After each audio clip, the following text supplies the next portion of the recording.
Tonight, you're not chasing the next thought, and you're not trying to solve anything before sleep.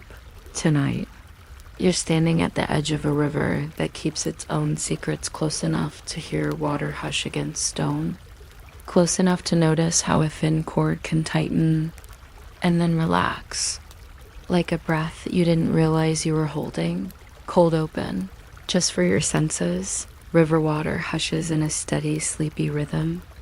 A whetstone gleams once when moonlight remembers it exists, and a thin cord tightens and releases, not fast, not loud, just patient, like the world practicing restraint. If your breathing wants to follow that rhythm, let it. Inhale 4, exhale 6.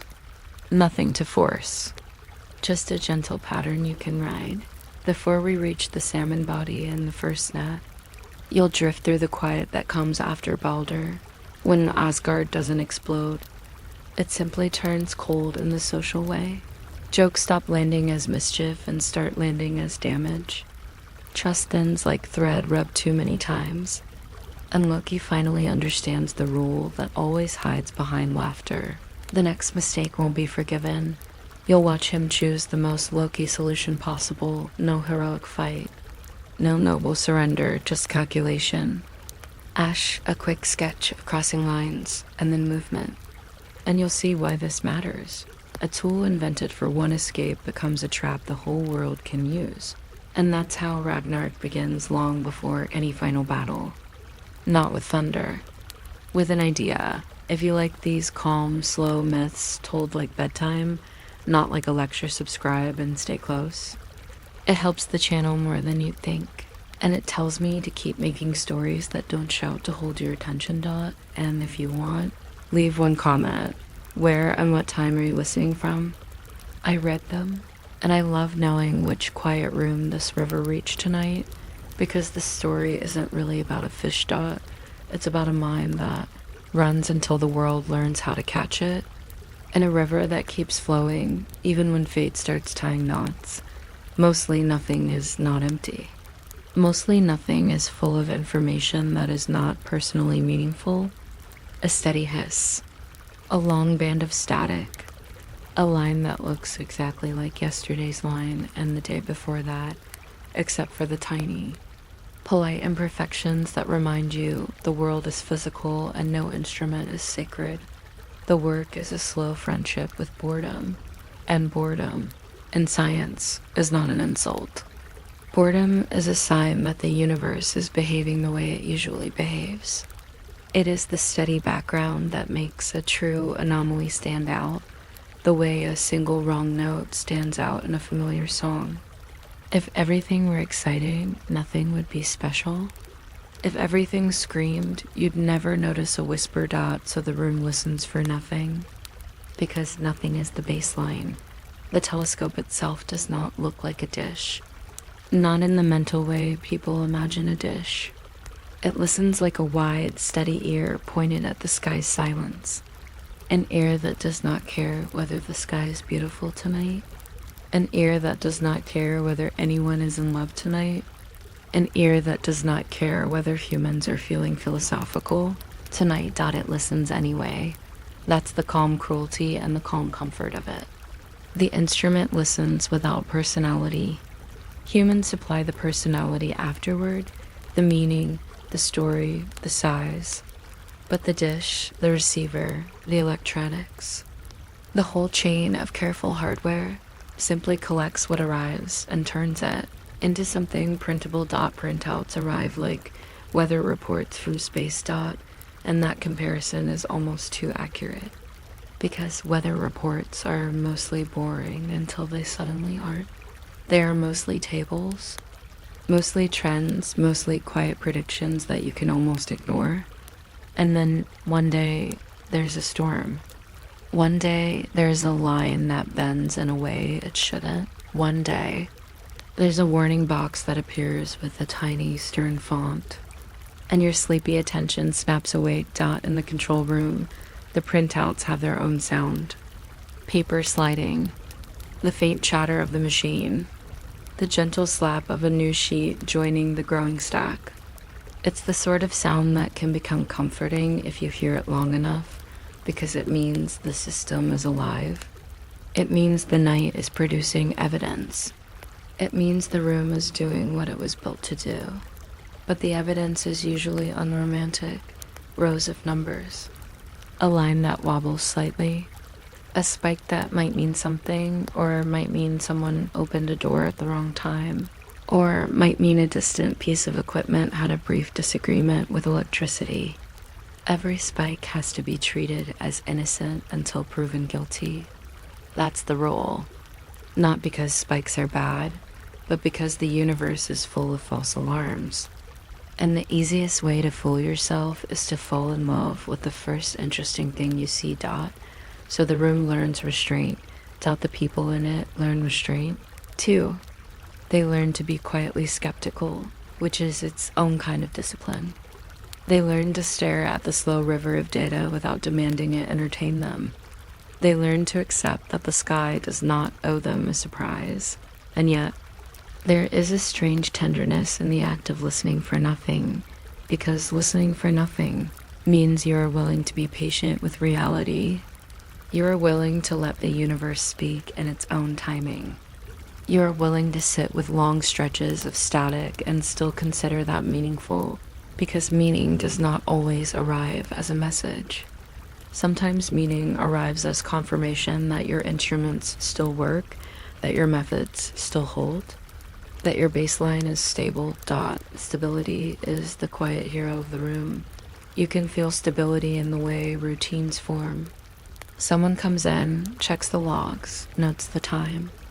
Someone else glances at a readout and does not panic. Someone's pencil has a familiar chew mark near the eraser.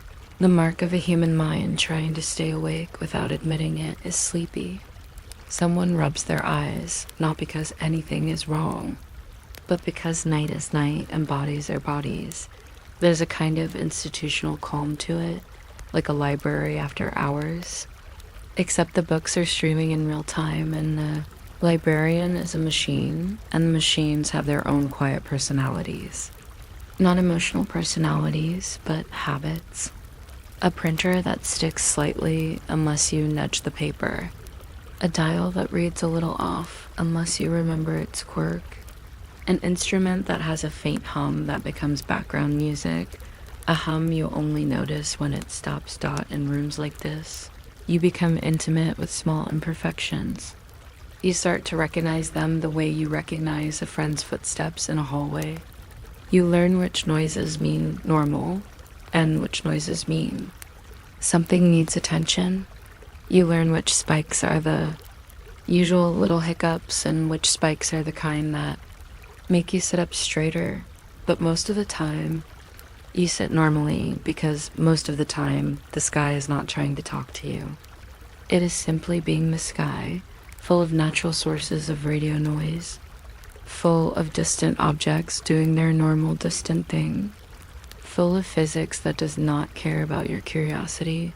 The dish collects, the electronics convert, the paper rolls out, and the room stays calm. This calm is not laziness. It is competence.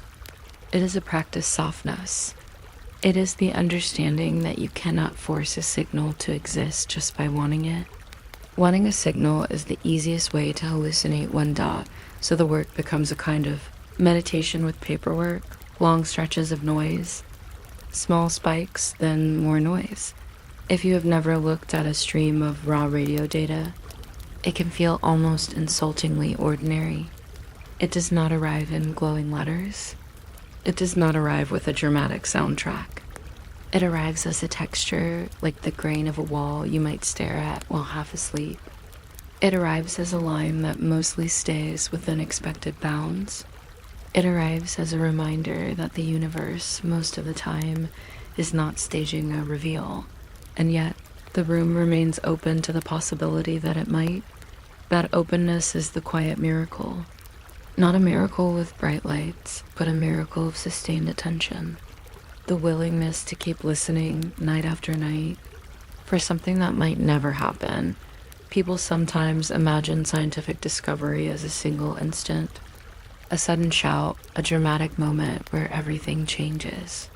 But in rooms like this, discovery is mostly a contrast. A small deviation from the ordinary that becomes meaningful because you have spent so much time learning what ordinary looks like. You cannot see this strange moment as sharp unless you have trained yourself on softness. So the room trains on softness. The printouts, again, come like weather reports from space. Mostly boring, mostly predictable. That predictability is comforting, and it can also be slightly numbing. Predictability makes you drowsy. Predictability makes you think in slower circles.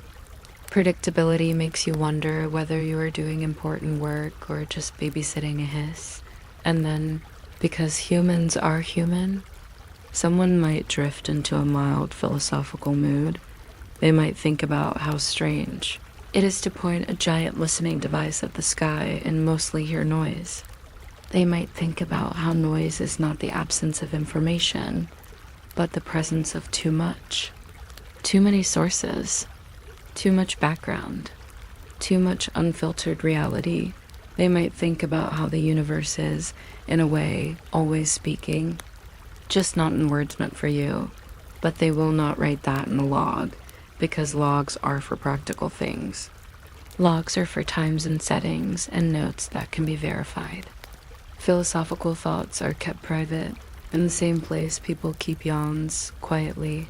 So as not to disturb the professional atmosphere, a control room has its own etiquette.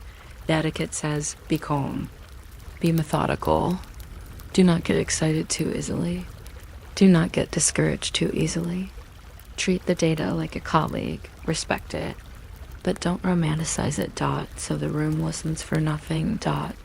It listens for nothing in the same way you might listen to a distant fan at night, not because you expect a message, but because the sound itself becomes part of a steady background, a proof that the world is still running. The difference is that here, the fan is the sky, and the background is cosmic. The sky's hiss has a particular kind of neutrality. It's not friendly, it's not hostile, it's just there. And in that neutrality, humans find a strange comfort because neutrality is predictable. You can build methods around predictable things. You can build instruments around predictable noise. You can build trust in your baseline. Trust is important when you are hunting for something rare. And rare here does not mean traumatic. It means distinct. It means clean. It means the kind of shape that doesn't look like a random bruise in the data. It means a signal that rises and falls with a coherence that makes you pause. But before anything rises, you sit with the flatness. You sit with the flatness long enough that the flatness becomes familiar. The flatness becomes a kind of mental blanket. The room becomes sleepy in a controlled way. Not inattentive, just settled.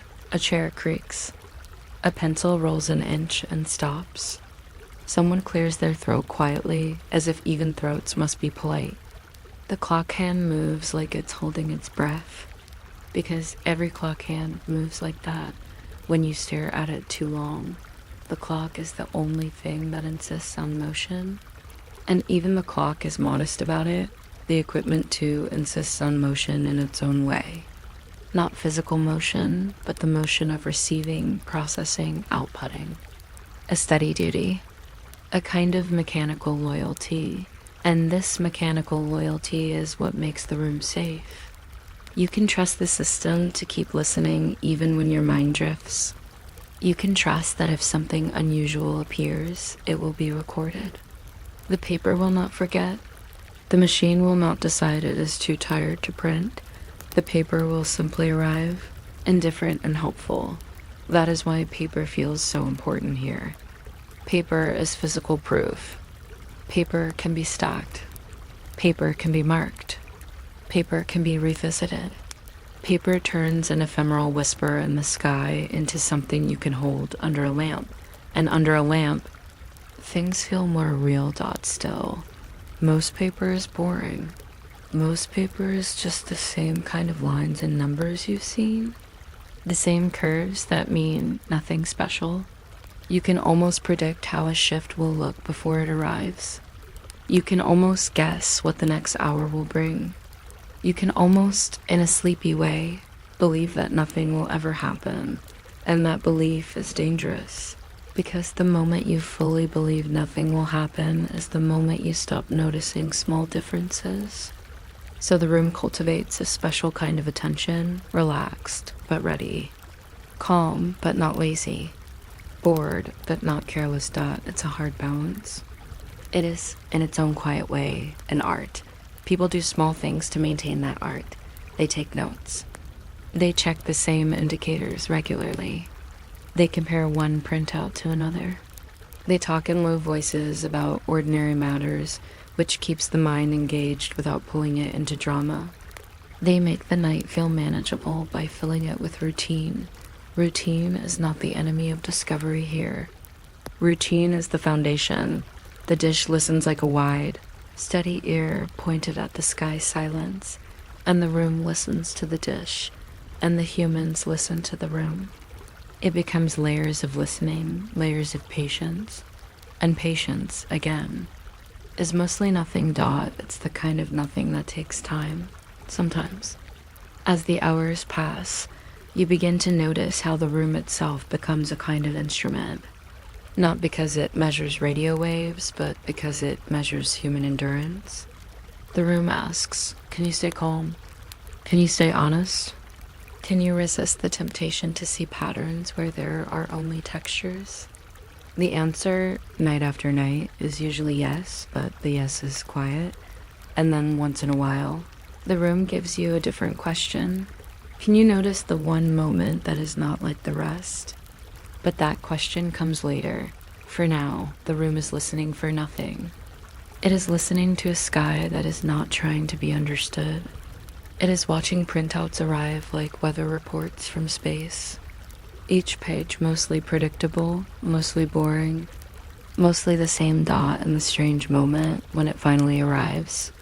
Feels sharp precisely because the rest was so soft, but before that sharpness, there is this, the plainness, the patience, the gentle discipline of a night spent listening to static and calling it work, calling it science, calling it a careful kind of hope. A hope that does not shout. A hope that sits in a chair, under a low lamp with a pencil nearby, and waits politely for the universe to do whatever it was always going to do. August nights can feel especially patient, as if summer is trying to prove it can stay forever by slowing down everything that moves. The air outside the building is warm in a way that doesn't demand attention, and inside the control room, the warmth becomes a background condition. Like the steady smell of paper and electrical cabinets and whatever someone once spilled and cleaned up as well as they could. The work continues the way it always does, listening, recording, printing, stacking. The sky does its normal sky business, sending a continuous and different wash of radio noise. The instruments do their normal instrument business, translating that wash into something the human eye can tolerate. The humans do their normal human business, tolerating it, and then, in the middle of all this ordinary competence, something happens that is oddly simple, not a flashing alarm, not a dramatic sound, just a narrowband signal rising cleanly out of the static, strong enough to feel intentional, neat enough to feel designed. It is the kind of neatness that makes your brain stop leaning back and start leaning forward.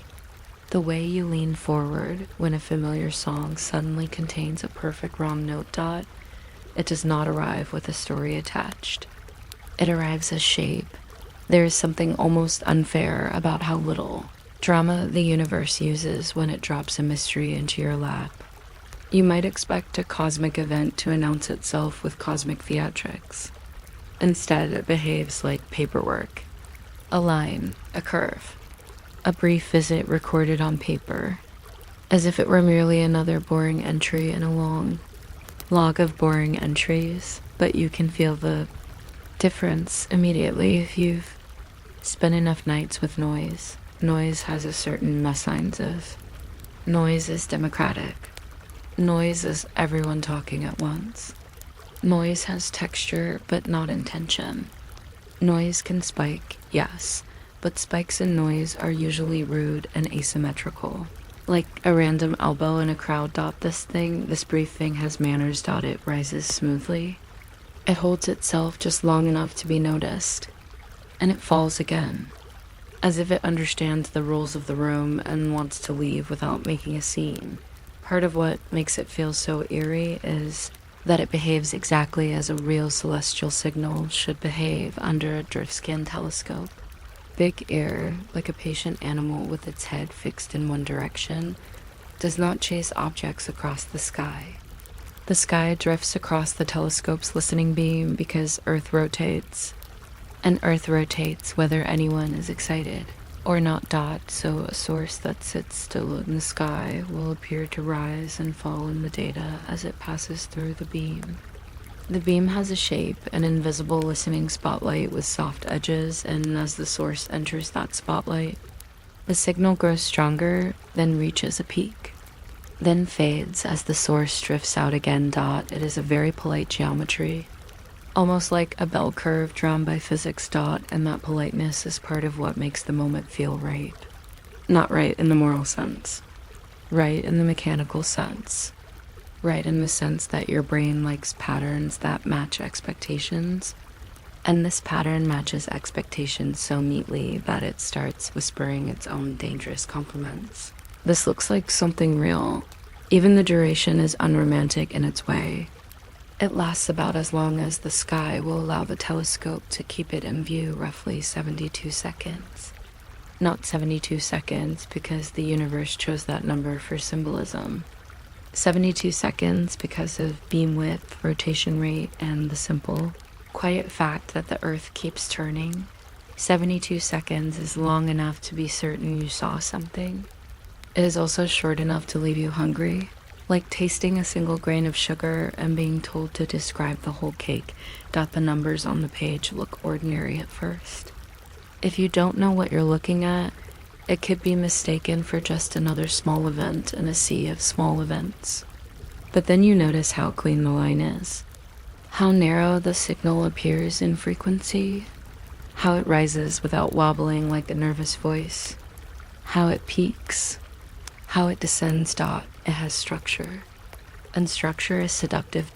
It's the same seduction you feel when you find a perfectly straight scratch on a piece of glass. Randomness usually scratches and curves and jitters. A clean line makes you suspect a tool, a hand, an intention. Even when you know, intellectually, that nature can also draw clean lines when conditions are right, this is how curiosity begins. Not as a shout, but as a slight change in posture. If you've ever watched a printer spit out a long report page after page of nothing, that matters to your emotions. You know how easy it is to treat it like background. You glance, you check a few values, you let your eyes go soft again. The printout becomes a kind of bedtime story for scientists. Steady, predictable, mildly hypnotic. But when something like this appears, your eyes stop being sleepy. You look again. And because you're a human, you do what humans always do when they don't trust their own perception. You check whether you might be fooled. Could it be interference? Could it be a local transmitter? Could it be a quirk in the equipment? Could it be a satellite, an aircraft reflection, a passing artifact that just happens to look clean? The mind begins to rummage through its drawer of ordinary explanations because ordinary explanations are comforting. Ordinary explanations are familiar. Ordinary explanations let you go back to being bored, which is, in its own quiet way, a relief, and yet the shape sits there, unbothered by your desire for comfort. It's narrowband cleaner than most sloppy, everyday interference. It's strong enough to stand out, but not so strong that it screams local prank. It behaves like it comes from the sky, obeying the slow rise and fall that drift scan geometry expects. It is the kind of event that makes you want to be cautious and excited at the same time. which is an uncomfortable emotional mixture. Caution wants you to stay still. Excitement wants you to move. So you compromise by moving only your thoughts, quietly, in circles. There is also the small matter of where in the spectrum it shows up. Radio astronomers. Being the kind of people who cannot resist giving poetry to numbers, have long paid special attention to a particular region around the hydrogen line. Hydrogen is the most common element in the universe, and its characteristic radio emission frequency sits in a place that feels like a natural hailing channel, a quiet frequency that is both scientifically meaningful and, if you are inclined toward romance, symbolically polite. If someone wanted to choose a frequency that felt universal, you might imagine them choosing something like that. Not because it guarantees anything, but because it sounds like the kind of choice a thoughtful designer would make. And that is where the mind gets dangerous. Because the mind enjoys imagining designers, the mind loves to ask, who would sim this? Asterisk, asterisk, it asks the question not because it has evidence, but because evidence with a clean shape triggers the storytelling instinct. It triggers the part of you that believes the world is meant to be interpreted, not merely measured. And the control room, for all its discipline, contains humans, and humans contain that part. So the question appears like a whisper inside the skull. Who would send this? Who would send something that behaves so politely, that arrives with confidence, that leaves exactly when it should, as if it knows the rules of the sky and the rules of your telescope? But the room, being a professional room, does not answer with fantasy. It answers with process. The process is simple and stubborn. You record what happened. You check the time. You check the settings. You check whether anything on site could have produced it. You compare. You archive. You do the unromantic work that protects you from your own imagination. Still, even process can't remove the little shiver of strangeness, because it's one thing for the sky to give you noise. It's another thing for it to give you a clean, narrowband curve that looks like a deliberate sentence spoken in a single breath. And that is what it feels like. One breath, 72 seconds, is not long enough to negotiate. It's not long enough to clarify.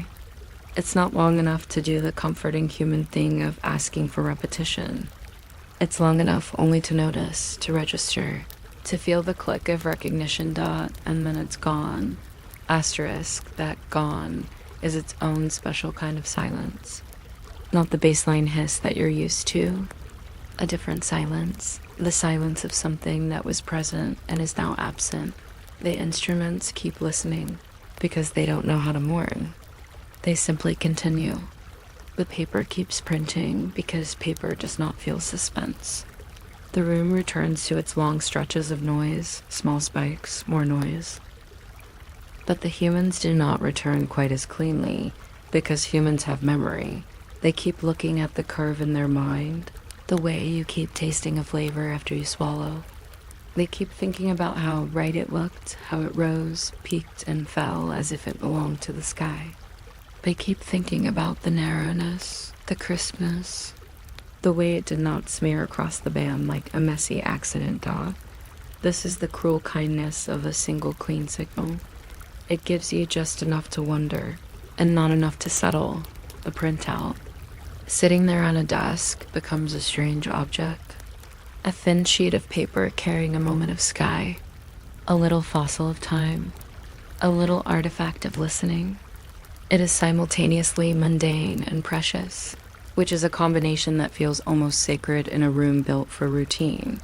And because it is paper, it invites the oldest human impulse, marking. You might imagine someone hovering a pencil over it, not yet writing, just feeling the desire to do something physical with the moment. Because writing is how humans keep things from slipping away. Writing is how you pin a butterfly without wanting to admit that you are pinning it, even before any famous pencil mark appears. The room is already doing the first act of naming internally. It is treating this event as different. It is giving it a place in memory separate from the thousands of boring pages that came before. If you want to understand how strange that is, imagine a librarian who has spent years shelving identical reports, and then one night finds a single page with a perfect sentence written in the middle of blankness. The librarian will not scream.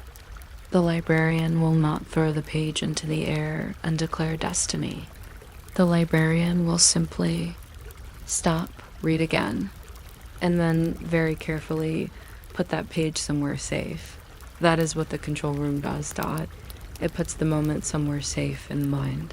Even while the equipment continues to do the same dull work, it begins the long, slow process of what was that, which is the real beginning of a mystery. Not the moment itself, but the decision to treat the moment as worth revisiting. And revisiting is where humans become both brilliant and slightly ridiculous, Dot, because once you decide a moment is worth revisiting, you begin to examine it from every angle. You look for patterns. You look for errors. You look for the ordinary disguised as extraordinary. You look for the extraordinary disguised as ordinary. You look for anything that will let you file it neatly into a drawer and move on. But this particular moment resists neat filing, Dot. It is too clean to dismiss easily, and too brief to interpret confidently. It's not a long broadcast. It's not a conversation. It's not even a full sentence with punctuation. It's more like a single syllable, perfectly pronounced, heard through a wall, and then never heard again. That kind of event is psychologically irritating in a quiet way. It's like seeing a stranger you're sure you recognize, turning your head, and realizing they're already gone. You don't know whether to feel foolish for thinking you recognize them, or foolish for not chasing Dot in a scientific setting.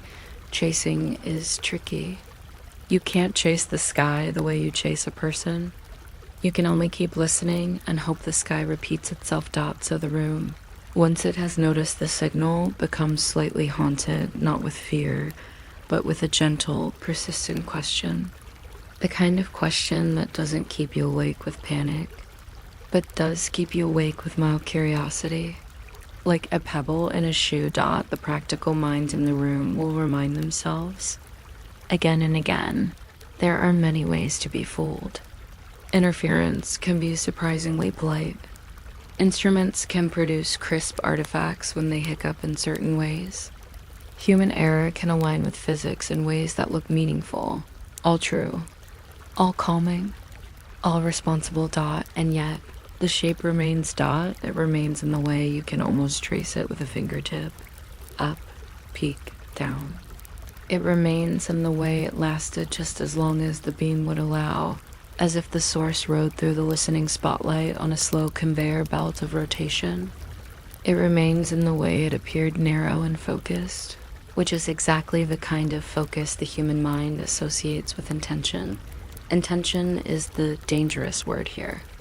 Intention is the word that turns science into story, and story into speculation. The room does not want to leap into that. The room wants to stay in its plain competence, Dot, so it does the only thing it can do. It keeps the moment as a moment in August 1977, when the noise was interrupted by something that behaved like a clean visit. A moment that lasted about 72 seconds.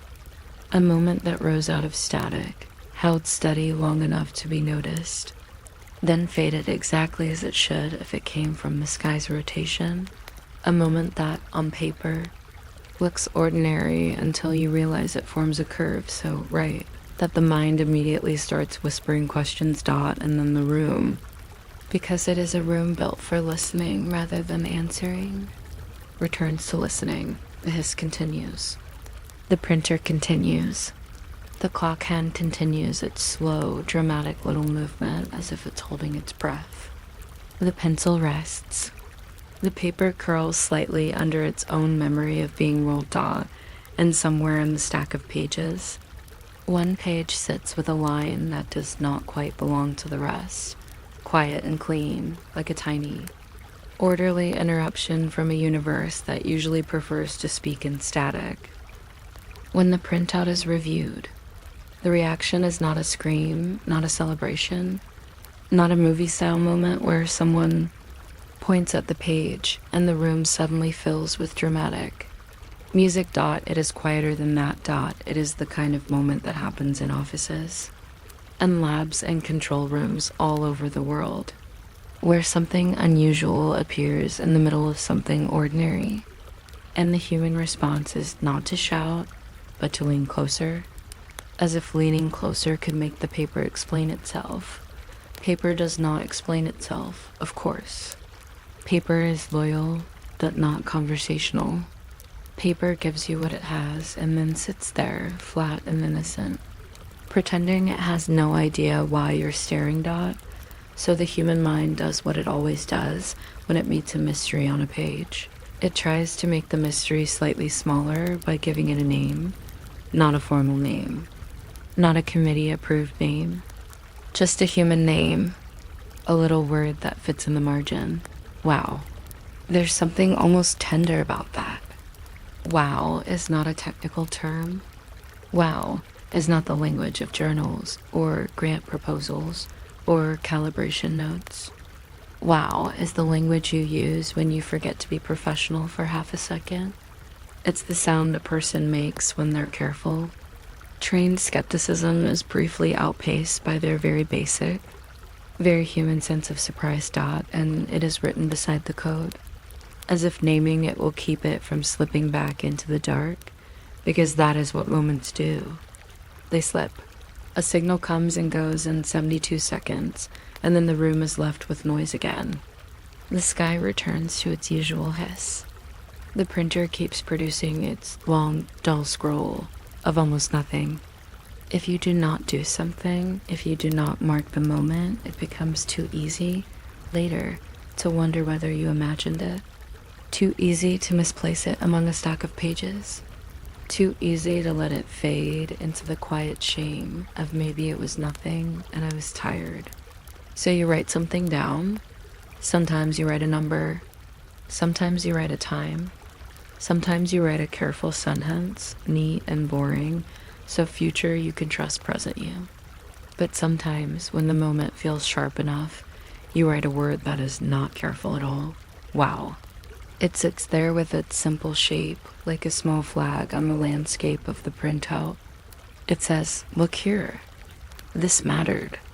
This felt different. This was a moment where boredom was interrupted by something clean and strange. And because the word is so human, it becomes sticky. It sticks in the mind the way a catchy, silly phrase sticks. It sticks in the history of the event. It sticks so well that later the pencil mark becomes almost as famous as the numbers it sits beside, which is slightly absurd and also perfectly reasonable because the numbers by themselves are quiet. They are meaningful only if you know how to read them. They are the sort of thing that makes the right people raise an eyebrow and makes everyone else politely pretend they understand. Numbers require translation. But wow is already translated. Anyone can feel it. Anyone can recognize the emotion inside it. Anyone can imagine the moment of the hand hovering over paper, the brief decision, the soft scratch of graphite, the slight pressure that makes the letters darker, more confident. It is a small act, and small acts are often the ones that survive. A whole night of careful listening can be condensed into a single pencil word, and the pencil word becomes the handle people use to carry the story. That's one of the odd laws of memory.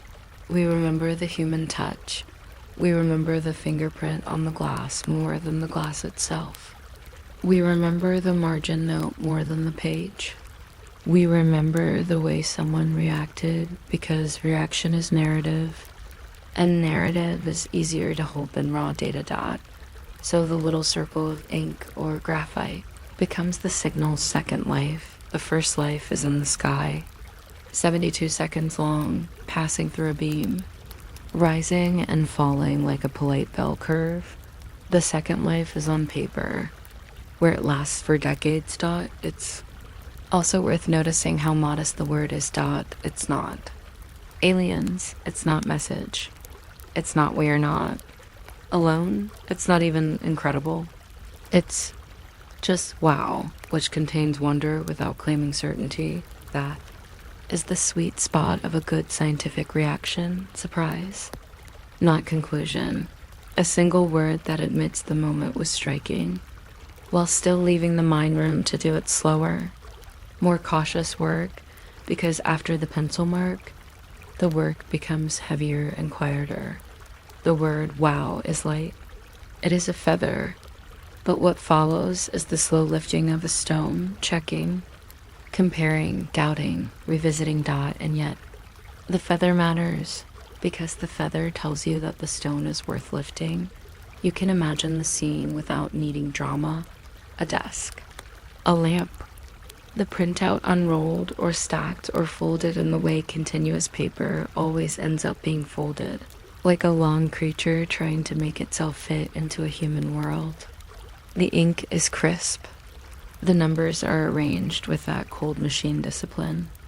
There may be smudges where hands touched the page. There may be small creases where someone pressed it down to keep it from curling back up. Paper curls like it has opinions. It always wants to return to its rolled memory.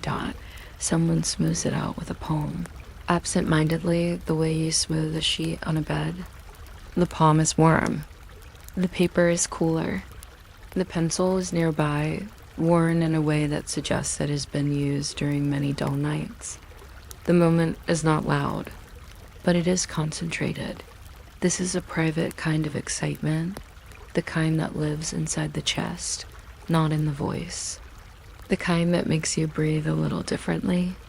The kind that makes you suddenly aware of the room's quiet details, the hum, the lamp's faint heat, the small tick of a clock, because your senses sharpen when something feels rare.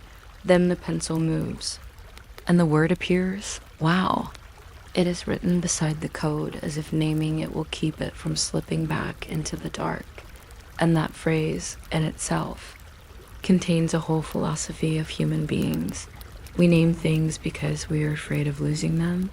We name constellations because the stars are too many and too indifferent, and we want to pretend they belong to stories. We name storms because chaos feels less terrifying when it has a label. We name children because a human. Life feels less fragile when it has a word you can call. Across a room and we name a strange little signal because a brief event feels less unreal when it has a human stamp beside.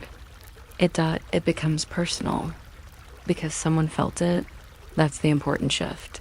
Before the pencil mark, the event is scientific. It is numbers, time, frequency, a curve that rises and falls. It belongs to method and measurement. It belongs to the clean world where everything is supposed to be objective. After the pencil mark, the event is still scientific, but it is also human. Now there is a witness. Not a witness in the courtroom sense, but a witness in the emotional sense. A person who had a small, honest reaction and left evidence of that reaction. And this matters, because scientific history is not just a history of instruments. It is a history of people interacting with instruments and occasionally being surprised by what the instruments reveal. A pencil mark is a tiny piece of anthropology. It tells future readers what kind of room this was. It was not a room full of cold robots. It was a room where boredom was normal, and surprise was rare enough that a single word could capture it. It was a room where someone still had the capacity to be quietly amazed. There's also something gently funny about the word. Wow. In this context, it sits beside a code that looks like the opposite of poetry. A code that looks like something a machine would dream if it dreamed in spreadsheets. The machine produces the data with perfect neutrality, and the human responds with the simplest, least neutral word imaginable, asterisk. It's like putting a smiley face next to a complicated equation. It's the same human impulse you see in old manuscripts where a scribe draws a tiny doodle in the margin because the text is long and the day is long, and the hand wants to do something. That isn't purely functional dot, except here the doodle is not boredom. It's surprise, a neat little burst of feeling, captured in graphite dot, and because it is captured so simply, it travels dot, it travels from the desk to the story. It travels from the story to popular imagination. It travels into books and documentaries and late-night conversations where someone says, "Have you heard about the WOW signal?" And the other person immediately leans in because the name itself is inviting dot. It is not signal event. The 15th of August, 1977, it is WOW. A name that feels like a doorway.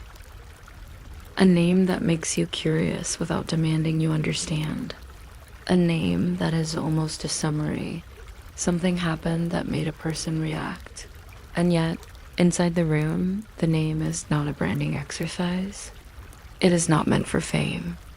It is meant for memory dot to keep it from slipping back into the dark, because dark is not just the night sky. Dark is also the archive. Dark is the pile of paper that grows and grows. Each page almost identical, each page threatening to swallow the one page that matters. Dark is the human limitation of attention. Dark is the fact that, without a mark, everything becomes that one time something happened, I think. The pencil mark is a way of saying, no, this was real enough to deserve a word. And in a way, that is also what science does at its best. It draws marks around things. It circles them. It says, here is something that stands out.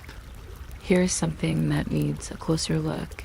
The difference is that science usually circles with equations. Not with wow.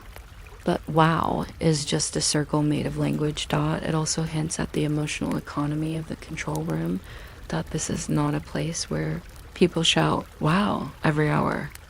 If they did, the word would be meaningless. The word has power here precisely because the work is most of the time patient and unexciting.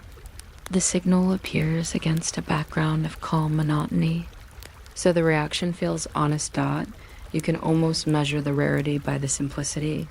If something happens all the time, you invent more elaborate words for it. But if something happens almost never, you use the first word that arrives. Wow is that first word dot. It is also, in a sleepy way, a small prayer, not a religious prayer, necessarily. More like the kind of prayer people make without thinking, please don't let me be wrong. Please let this mean something. Please let this moment hold. A pencil word is a wish disguised as a note, because part of the mind, when it sees a clean, narrowband signal, immediately wants it to be meaningful. That desire is natural. The mind loves significance. The mind loves rare events because rare events promise that the universe might have secrets that are shaped like messages. But the responsible part of the mind knows that desire can be a trap dot, so it is careful. It does not write proof. It writes wow. It allows itself to feel, without allowing itself to conclude. That balanced feeling without concluding is the gentle discipline of good curiosity, and curiosity in this story is not loud. It is quiet and persistent. The word wow becomes a small lantern in a long corridor of analysis. People return to it. They hold it up again and again. They look at the printout and the mark and they think, what was that?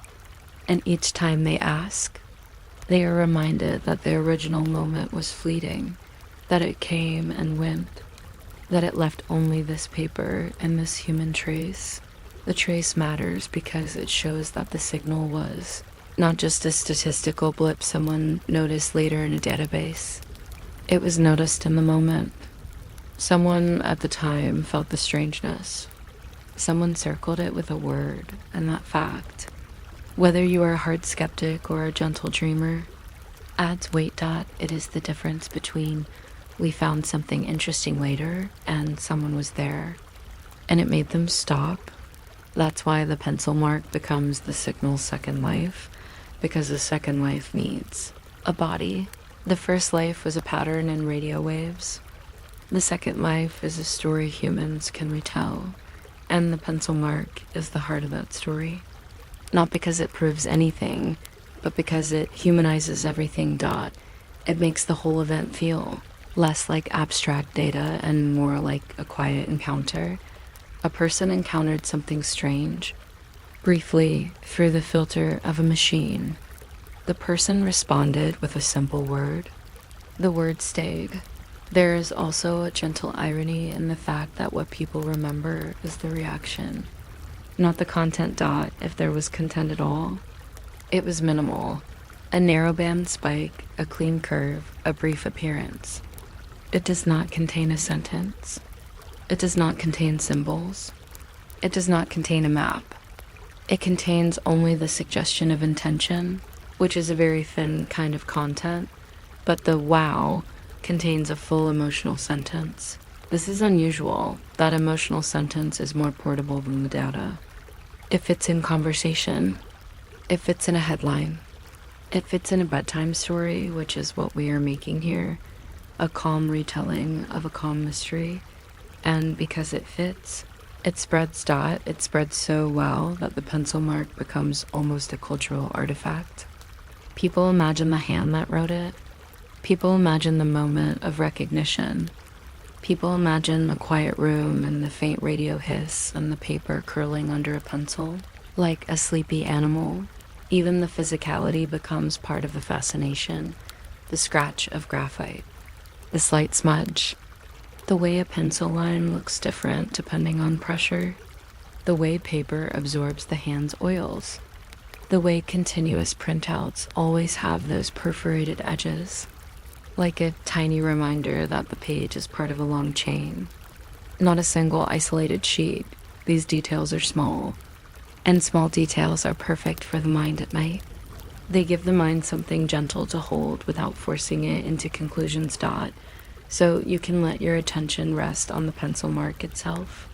A little word, written in ink-like confidence, even if it was pencil. A little word with an exclamation point that is more punctuation than shouting. The exclamation point is almost polite.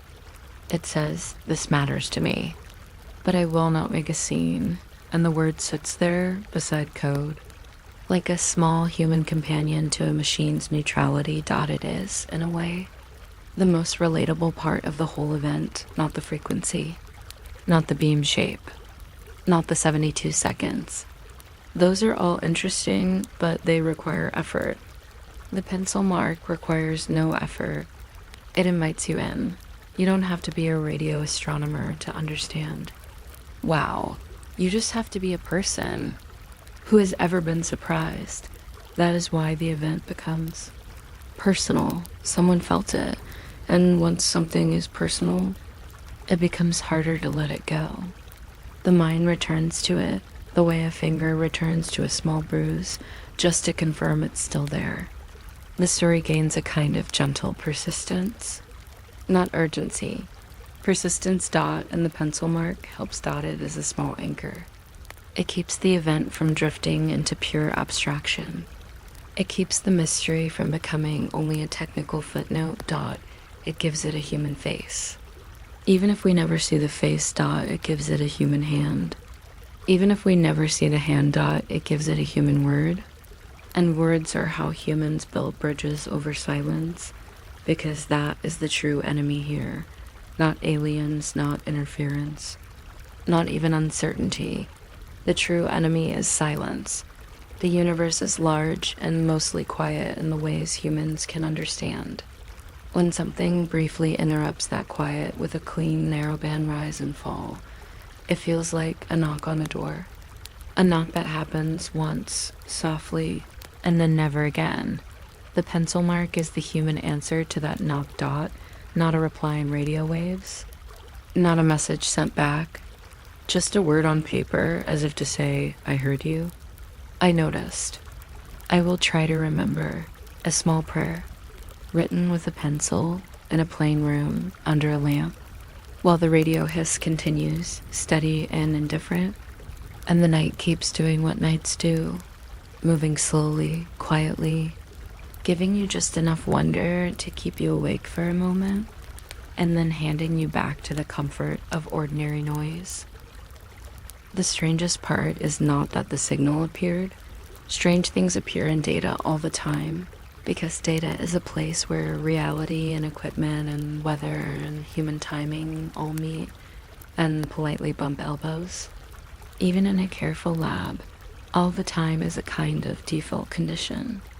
Little spikes, little dips, little hiccups. A brief shape that looks important until you realize it was someone opening a door, or a passing plane, or a machine being a machine. The strangest part is that this one behaved with manners, and then behaved with absence. It didn't linger. It didn't repeat. It didn't negotiate. It didn't clarify.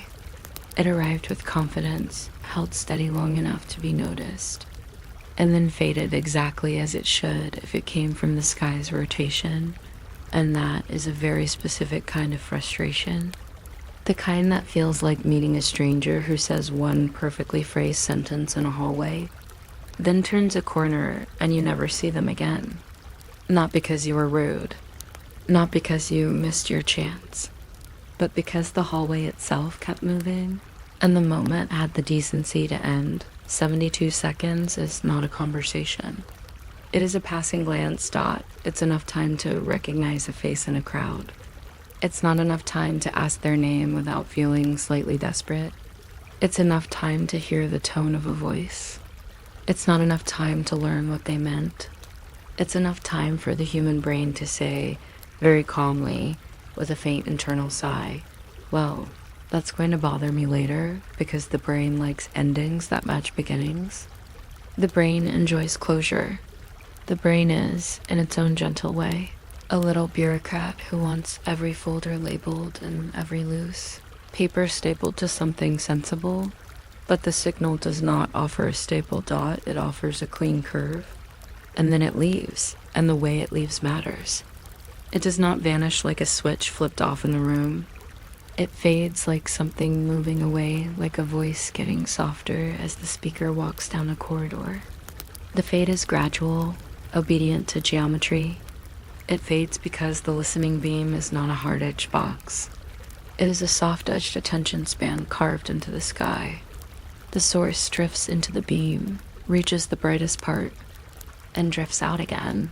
This is exactly what you'd expect if the source were fixed on the sky while the Earth rotated under it, which is why, when it fades, it doesn't feel like the end of a show. It feels like the end of a visit. A visit is always a little rude in its own way, even when it's polite. A visit implies the visitor had a choice. A visit implies there could have been more if circumstances had aligned. A visit implies a larger life continuing somewhere else, out of your view, while you remain stuck with your own small room and your own small pile of paper dots. So the signal behaves like a passing stranger, present, coherent, briefly intimate, then gone. And what makes it especially strange is that it behaves like someone who knows how to behave. Noise is sloppy. Interference is often greedy. It barges in and stays too long, or it arrives at the wrong angles, or it smears itself across the page like someone leaning on wet ink. It has the bad manners of a thing that is not thinking about you at all. But this event arrives neatly. It holds steady. It fades on schedule. It does not splatter across frequencies. It does not leave an obvious fingerprint of clumsiness. It is as if it came in, stood in the doorway, nodded once, and left without closing the door. Too hard. The human mind, being what it is, immediately interprets manners as meaning. If something behaves politely, we assume it is intentional. We assume it understands the room. We assume it has awareness. We assume it is in some sense a someone rather than a something. This is not a rational process. This is a survival process. Humans are pattern detectors. We have to be, because our ancestors were once surrounded by things that wanted to eat them, and it helped to notice when the grass moved in a particular way. We are the descendants of the nervous and the imaginative. We are built to detect intention, even when intention is not present.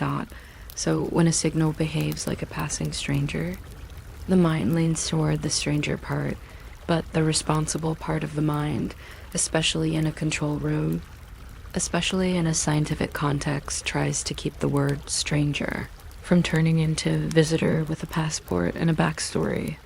It says, careful dot, it says, a signal can look polite without being offered.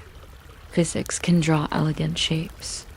Equipment can occasionally draw elegant shapes too, which is both impressive and annoying dot. It says, don't confuse neatness with meaning dot. And yet, even if you tell yourself all of that, you cannot help noticing the social shape of the event dot. It doesn't repeat. That's the social part. Repetition is how communication behaves. If you want to be understood, you repeat. If you want to be sure you were heard, you send again. If you want to be polite, you check whether the listener is listening. The signal does none of those things, dot. It behaves like a passing stranger who assumes you caught it the first time, dot, or where realistically, it behaves like a passing stranger who wasn't trying to speak to you at all, but still left you with the uncomfortable feeling that they might have been. This is where the event becomes especially sleepy in the mind, because it invites long circular thinking. And circular thinking, if you keep your voice quiet, can be oddly soothing. It's like walking around the same small garden path at night, looking at the same plants from slightly different angles, never leaving, never arriving anywhere dramatic. You can start with the simplest possibility. It was a one-time natural event, a cosmic hiccup, a rare alignment. Nature does not always repeat itself on schedule. Nature does not care if you want a second sample. Nature is perfectly content to be brief. You can imagine a momentary burst from some source that simply did not occur again. Or it did occur again, but not when you were listening. Or it did occur again in a direction you weren't watching. Or it did occur again with slightly different properties that made it blend back into the noise. That's the thing about the sky. It is large, and your listening is narrow. Even a wide, steady ear is still a narrow ear compared to the universe dot, so short. Strong transmission, natural or artificial, can pass like a passing stranger, simply because you and the stranger were on different schedules. You were listening now. The sky spoke now. Then the sky moved on. That's one explanation, and it is comforting in the way that timing explanations are comforting. Timing is impersonal. Timing allows you to be unlucky without being foolish. Timing lets you blame the rotation of the earth, which is a reliable scapegoat because it is always guilty of moving. But the mind, being the mind, keeps asking, why so neat? Why does it look like it came from a point source drifting through a beam? Why does it have that clean rise and fall? Why does it sit there like a clean note held for exactly as long as the geometry allows? This is where the passing stranger metaphor becomes more than metaphor. A passing stranger does not smear. A passing stranger does not wander randomly across your view. A passing stranger passes through your view the way an object passes through a doorway, entering, occupying the center, leaving. That is how the wow moment behaves, and because of that, the mind begins to treat it like a visit rather than a spill. A spill is messy and local. A visit feels directional. Of course, direction is not the same as intention. A comet has direction. A comet is not writing you a letter. A lighthouse beam has direction. It is not asking how your day went, but direction is still psychologically loaded. Direction says, something out there exists in a place that can be pointed at, asterisk, and if there is a place, there could be a return. That's the cruel little hope inside the event. The possibility that it could happen again. The signal's refusal to repeat is what turns that hope into a long-term itch dot, because if it repeated, even once, the whole thing would feel different. It would feel less like a stranger and more like a neighbor. A neighbor might still be mysterious, but a neighbor is at least part of your neighborhood. You can learn their habits.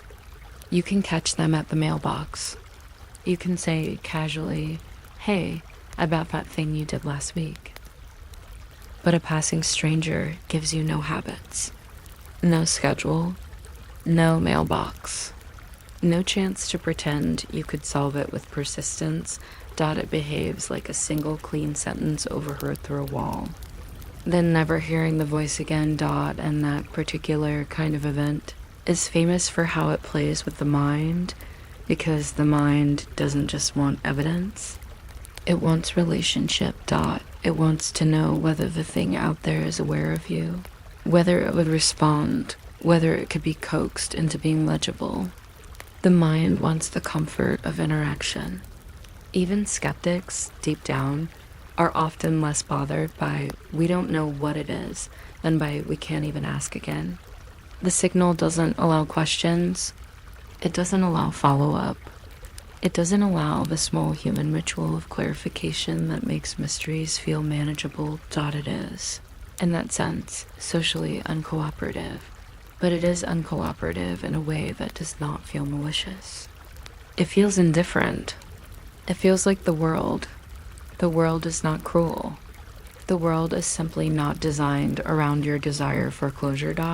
So the control room, after the wow, is left with a very quiet kind of loneliness. Not emotional loneliness in a dramatic sense. Scientific loneliness. The loneliness of having one good data point and no second one. The loneliness of a pattern that cannot be tested easily. The loneliness of a moment that refuses to be reproduced. Reproducibility is the gentle heartbeat of science. You learn things by seeing them again. You build confidence by watching the same phenomenon under different conditions. You rule out mistakes by repeating. A passing stranger does not cooperate with that. Heartbeat. It gives you one handshake and then disappears into the crowd. This is why, when people talk about the signal later, they often talk about its behavior rather than its content, because the content, strictly speaking, is minimal. It is a strong narrowband event. A rise, a peak, a fall, a shape. But the behavior is narrative. The behavior is emotional. The behavior is human readable. It says, "I came, I was clean, I left," and leaving is what turns a detection into a story. Imagine if you heard your phone ring once, very softly, and when you looked at it, there was no record of the call. You would not immediately assume aliens. You would assume your phone is moody, but the moment would still linger because it had the shape of a social act. A ring implies a caller. It implies someone tried to reach you. Now scale that feeling up to the sky. A narrowband signal implies, to a certain kind of mind, a sender. It implies a choice of frequency. It implies a focus. It implies something that could have been spread across a band, chose not to. It implies discipline, and discipline is where the imagination likes to move in. But again, the sober mind pushes back. Discipline can emerge from natural processes too. Sometimes nature is a neat freak. Sometimes a star does something crisp. Sometimes a piece of equipment does something crisp, which is less romantic but still technically nature, because equipment is made of atoms and atoms do what they do. So you return to the practical question, why didn't it repeat? If it was interference, you might expect to see more of it, unless it was from a transient source, something passing by, something briefly aligned, something that turned on and off. If it was a satellite, perhaps it only passed through a particular geometry once. If it was an aircraft reflection, perhaps it happened only under specific conditions. If it was a natural astronomical event, perhaps it was a rare transient that did not happen again while you listened. If it was an artificial transmission from somewhere far away, perhaps it was sent once, like a beacon or a mistake or a brief hello that never expected an answer. Each option is plausible in a soft way. Each option closes the door gently, without forcing wonder to become belief. But each option also leaves a loose thread somewhere, because every neat answer seems to require you to accept some form of bad luck, bad luck in timing, bad luck in repetition, bad luck in getting only one sample, bad luck in living in a universe where things happen once and then never happen again. At least not in your presence. Bad luck is a very common explanation in science. It's also quietly an annoying one. It's like being told that the reason your toes fell butterside down is gravity. True, but unsatisfying. Gravity is not trying to teach you anything. Gravity is simply doing its job. So you can almost hear the room's quiet irritation. Please, universe, could you repeat yourself? But the universe, being polite in its own indifferent way, does not. And this is where the passing stranger becomes a central metaphor, because it captures the emotional reality of the event better than any equation does. A passing stranger can be completely normal. They can be a person walking down a hallway, not thinking about you, and you just happen to notice them because they have an interesting coat, or a familiar posture, or a face that triggers a half memory. You project significance onto them because your mind likes stories. Or a passing stranger can be someone who actually did intend to be noticed. Someone who made eye contact deliberately. Someone who left you with the feeling that something just happened. Even if you can't prove it, the problem is that both kinds of strangers pass in the same way. They appear. They occupy your attention briefly. They leave. The difference is in their intention. An intention is invisible unless you get a second encounter. So the signal's behavior traps you in a psychological symmetry. It is compatible with both the boring and the extraordinary. That symmetry is why it becomes a bedtime story in a strange way. Because bedtime stories, at their gentlest, are about unresolved things that you can hold lightly. They are about mysteries that don't need to be solved tonight. They are about questions that can drift alongside the sound of a fan. Like a soft, moving cloud. You can let the signal be a passing stranger and not decide what kind. You can just notice the behavior. You can just enjoy the quiet oddness of the universe dropping one neat thing into a pile of mess and then walking away, and there is a peculiar calm in that because the signal's briefness also protects you from the chaos of certainty. If it had repeated, if it had turned into a full series of detections, the story would become heavy. People would argue, institutions would form, headlines would shout. The room would stop being a room and become a stage. But because it did not repeat, it stays small. It stays paper dash size. It stays in the realm of one pencil word and one clean curve. It stays in the realm of quiet, slightly ridiculous human hope. Maybe it was something, maybe it was nothing. But it was neat. The neatness is the main pleasure here. A message that behaved like a passing stranger is fundamentally a message whose greatest quality is its restraint. It does not demand you interpret it. It does not offer you a script. It does not beg for attention. It simply appears with the calm confidence of a thing that belongs to the sky, then leaves with the calm confidence of a thing that belongs to the sky.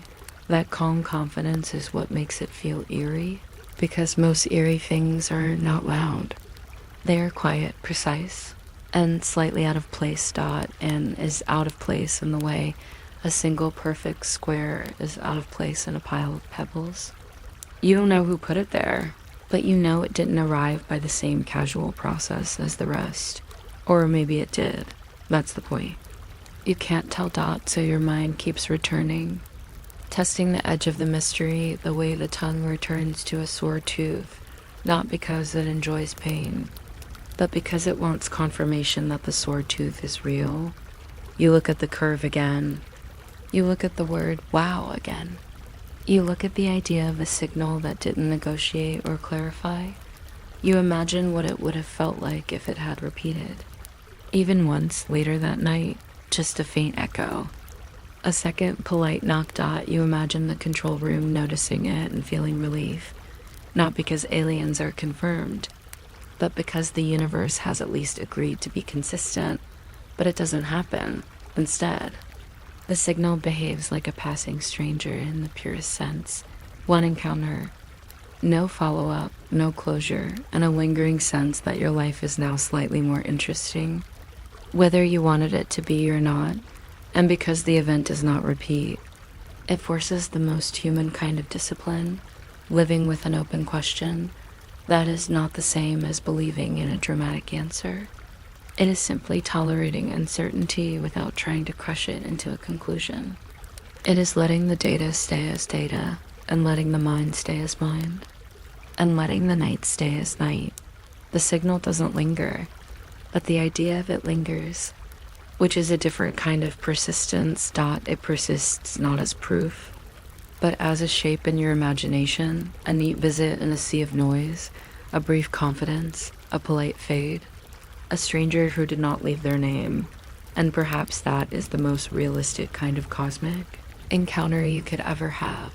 Not a handshake and a speech, but a momentary alignment of your listening with something you cannot keep, a passing stranger, heard in the language of radio, translated into the language of paper, and then into the language of a single human word written beside the code, as if to say very softly, very simply, yes. I notice Dot, and then the room returns to its patience. The hiss returns. The paper curls. The pencil rests. The sky keeps rotating, slow and faithful, carrying countless other possibilities through the beam, most of them boring, most of them predictable, and perhaps once in a great while. Another clean stranger passing through, saying nothing, leaving everything slightly changed. After the little pencil miracle of wow, the room tries to become a room again, not a shrine, not a stage, just a plain control room with plain fluorescent light, where the air smells faintly of warm paper and tired coffee, and where the most heroic act is staying seated while nothing happens. The machines keep listening in their patient, unromantic way. The printouts keep arriving like weather reports from a sky that mostly says, politely, still the same. And this is where the mind does something very human. It reaches for the kinds of answers that don't require a new universe. Natural answers. Feel like putting a blanket back on the bed. You don't need to redesign the house. You don't need to start believing in anything dramatic. You just pull the blanket up, smooth it once, and tell yourself that the strange draft you felt was probably a window you forgot to close. It's comforting, not because the window explanation is exciting, but because it is manageable. You can close a window. You can't close the cosmos dot, so you start with the simplest category. Things near you. Interference, for example, is the most boringly powerful suspect in radio work. It has the charm of a cockroach. It survives. It hides. It appears at the worst moment, and it never pays rent. Interference can come from something obvious, like a transmitter doing its job somewhere else, or from something deeply silly, like a poorly shielded device having a tiny tantrum. It can be a spark. It can be a cable. It can be a piece of electronics that decides, for one evening, to sing to itself. The comfort of interference is that it is not mysterious. It's just annoying. It's the universe saying, yes, you can detect faint whispers from the sky, but can you detect the neighbor's garage door opener? It's humbling in a way that keeps you honest, and interference has habits. It can be narrowband. It can be strong. It can be clean enough to look intentional because machines often make tidy signals. Human technology loves straight lines and stable frequencies. Even when it misbehaves, it can misbehave with a crispness that feels suspiciously purposeful. So the mind imagines a local source that, for one brief alignment, slid into the telescope's attention and then slid out again. Something on the ground, something in the air, something passing through a side lobe, a thing you weren't looking at directly but still heard. The way you can hear a conversation through a thin wall even when you are trying. Very politely, not to. And a side lobe is such a sleepy, practical concept. The telescope has a main beam, yes, but it also has these other little pockets of sensitivity, uninvited ears, you might say. They're not the star of the show, but they're always present, like the peripheral vision of a giant instrument. A strong enough source can sneak in through those side lobes and leave you with a page full of certainty that points in the wrong direction. That is the first cozy possibility.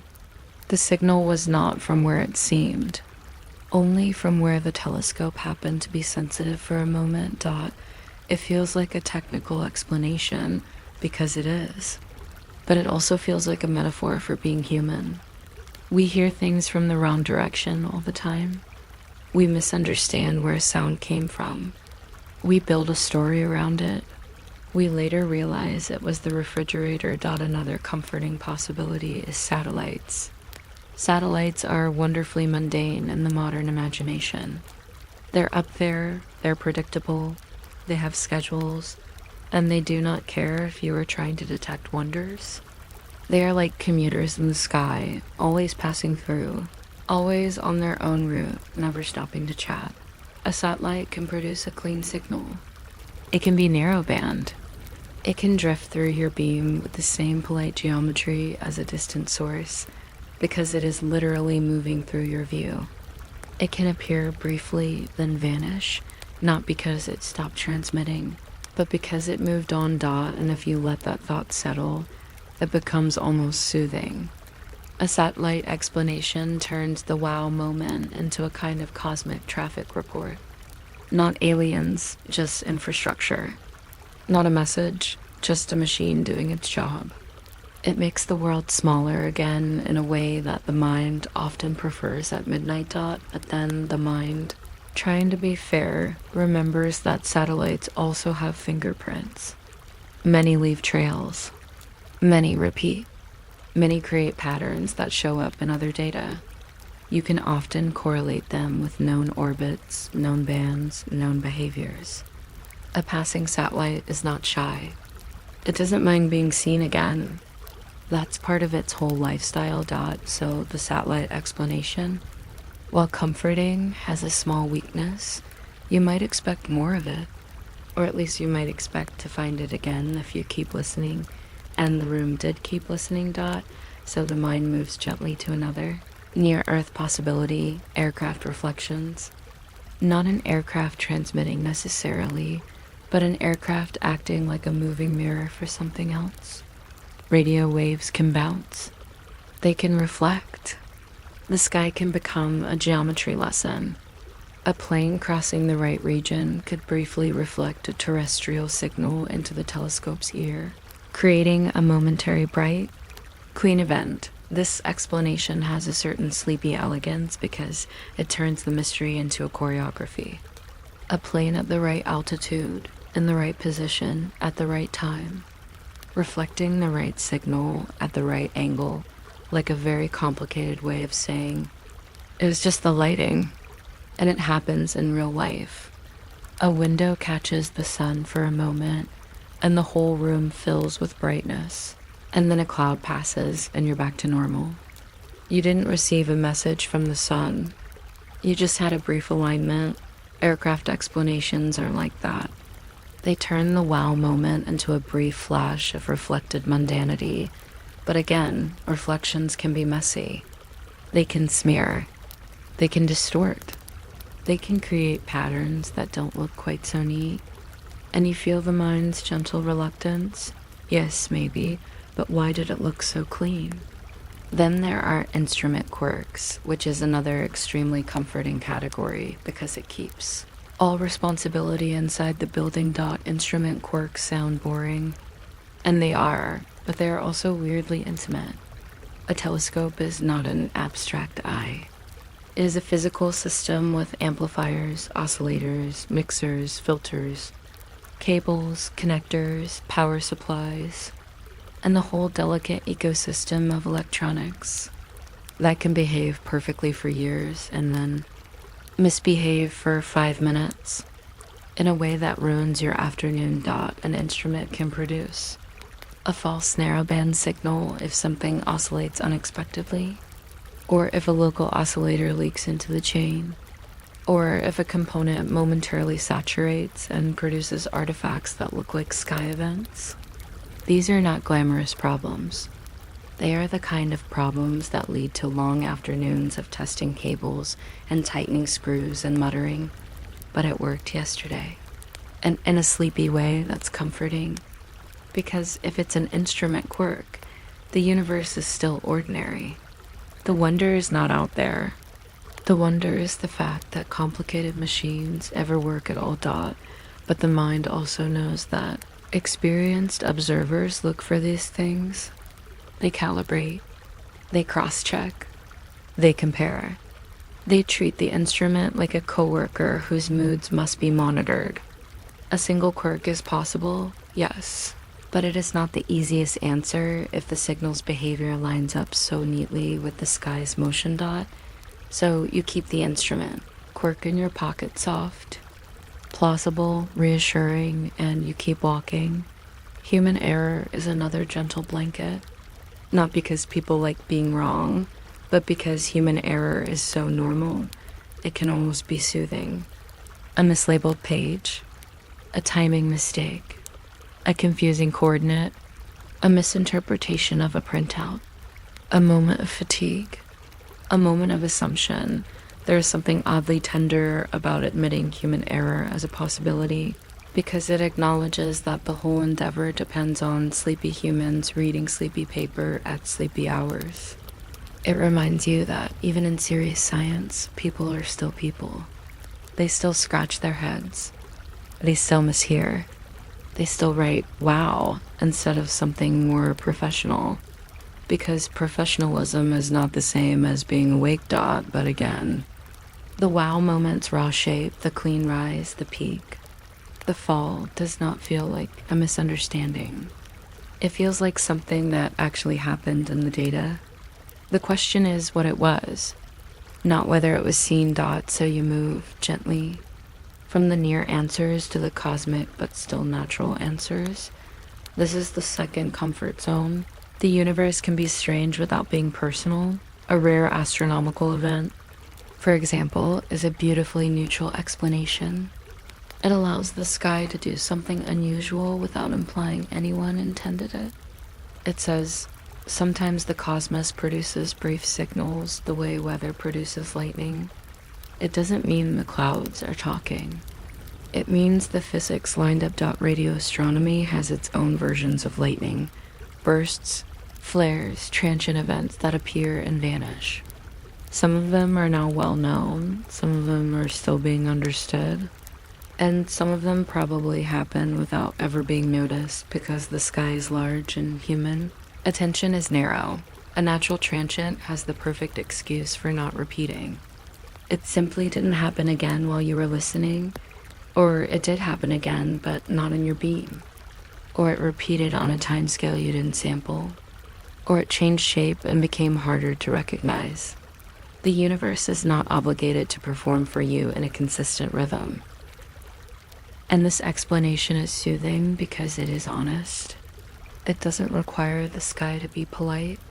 It just requires the sky to be itself. Then there's the idea of a strange alignment. Alignment is the universe's favorite way of producing coincidences that look meaningful.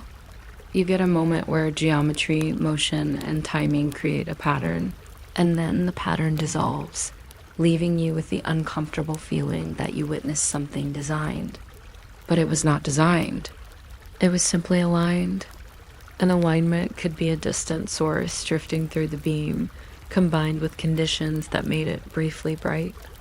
An alignment could involve the ionosphere behaving in a way that changes how signals propagate, bending paths slightly, opening a corridor, then closing it. The atmosphere is not just air. It's a medium with moods, and sometimes those moods matter.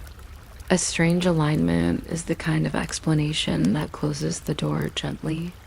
It says, yes, it happened. Yes, it was rare. No, it doesn't have to mean anything beyond physics being physics. And that is the comfort, wonder without obligation. Because once you start thinking about non-natural answers, you feel a responsibility you didn't ask for. You feel the weight of interpretation. You feel the social implications. You feel the headlines lurking like a pack of noisy dogs. Natural answers protect you from that. Natural answers let you keep the story small. They let you keep it in the control room, on paper and pencil. They let you say softly that the universe is allowed to surprise you without becoming a messenger. But here is the problem, and it is a very quiet problem, the kind that keeps a person awake without making them shout. Every natural answer seems to explain most of it, but not all of it. Interference explains the strength and narrowness, but not always the sky-like drift. Satellites explain the drift, but often want to repeat. Aircraft reflections explain the one-time nature, but can struggle to be so clean. Instrument quirks explain anything, but feel a little too convenient when the shape looks so externally obedient. Rare natural transients explain the brevity, but not necessarily the tight narrowband signature that feels almost technological. So you find yourself in the gentle realm of almost. Almost fits as an oddly cozy category. It means you don't have to panic. It means you don't have to decide. It means you can keep several explanations alive in your mind like small candles, none of them bright enough to blind you. And the comfort of natural answers is not that they are perfect. It is that they are patient. They allow you to sit with uncertainty without turning it into a crisis. They allow you to keep listening. They allow you to treat the wow moment as data rather than destiny. In a way, they give you permission to be boring, which is a gift in a world that constantly tries to turn everything into a drama. Because the most realistic life of a scientist is not discovery after discovery. It is long stretches of routine, punctuated by small puzzles, followed by more routine. It is an existence built on the humble skill of not being seduced too quickly. So the room does what rooms do. It continues. Someone runs checks. Someone looks for patterns. Someone compares times. Someone checks known sources of interference. Someone wonders about the equipment. Someone quietly hopes it was aliens and quietly tells themselves not to be ridiculous.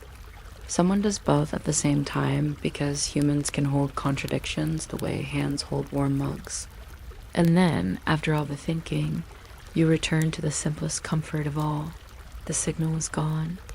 There is no ongoing emergency. There is no rising alarm. There is no object approaching. There is no voice insisting. There is only a memory of a clean curve and a pencil word and a set of explanations that almost fit. That almost is not failure. Almost is a normal state in science. Almost is where you live while you learn. Almost is where curiosity stays gentle rather than becoming belief. And so you let the natural answers do their soft work, closing doors quietly, reducing the temperature of the moment, letting your mind drift back toward ordinary things, toward the steady hiss, toward the predictable printouts, toward the slow turn of the earth under a sky that is mostly silent and occasionally, for reasons that may be as boring as a cable or as vast as a transient in deep space, briefly not. The alien idea arrives the way a scent arrives in a quiet room. Not with a shout, not with a bang, but with a soft, unmistakable suggestion that something else is here. It doesn't ask permission. It doesn't need proof at first. It only needs a shape that feels a little too neat, a little too crisp, a little too unlike the usual sloppy mess of noise. And the wow signal in the mind is exactly the kind of thing that invites that idea to sit down comfortably because it looks like behavior. That's the first dangerous beauty. Behavior has edges. Behavior has intention. Behavior has timing. Behavior has that particular quality of, I meant to do that. The way a person means to tap a pencil twice before turning a page, or means to place a cup carefully so it doesn't clink. A narrowband signal feels like that. It feels like someone chose a frequency the way you might choose a quiet hallway to whisper in.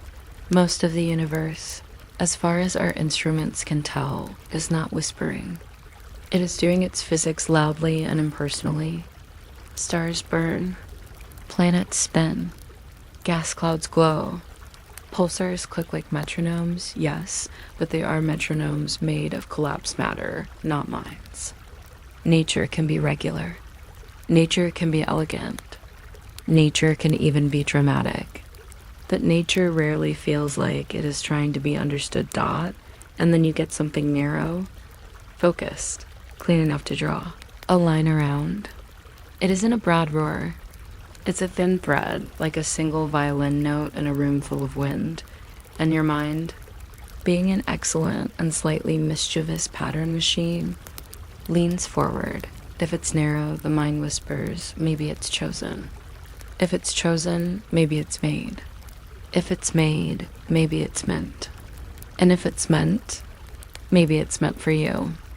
Or at least meant for anyone who would notice. Which is almost worse, because then you are no longer a person looking at data. You are a character in a story. That is the seduction.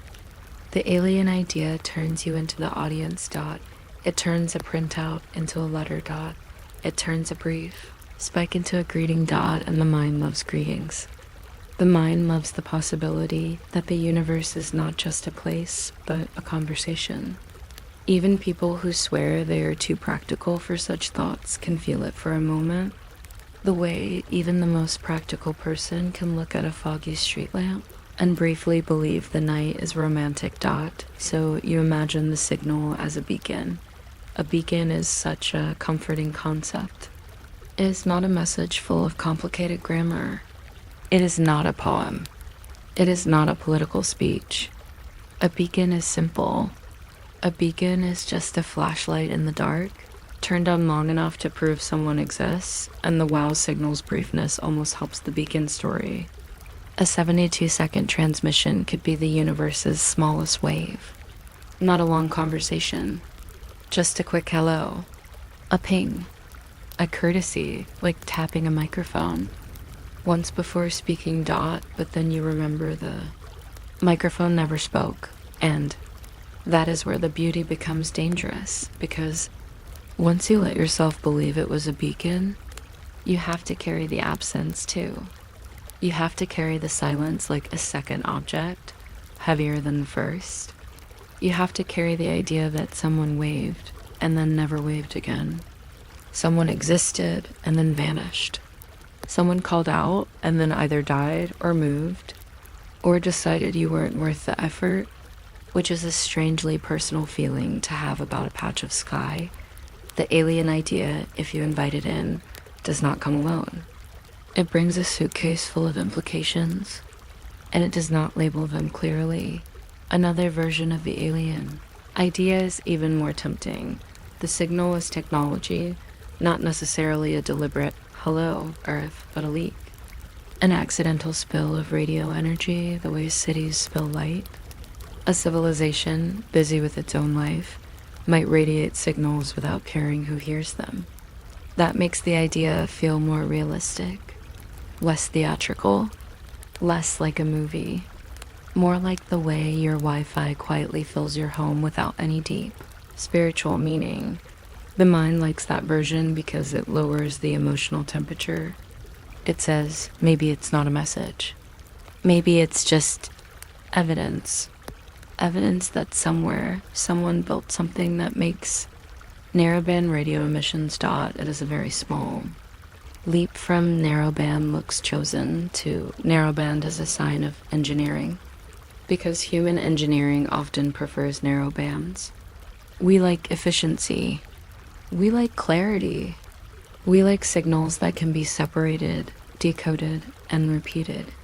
And once you know that about humans, it's hard not to project it outward like a quiet habit. So the mind tries the thought on, the way you might try on a coat you're not sure you deserve. It fits strangely well for a moment. It makes the air feel different.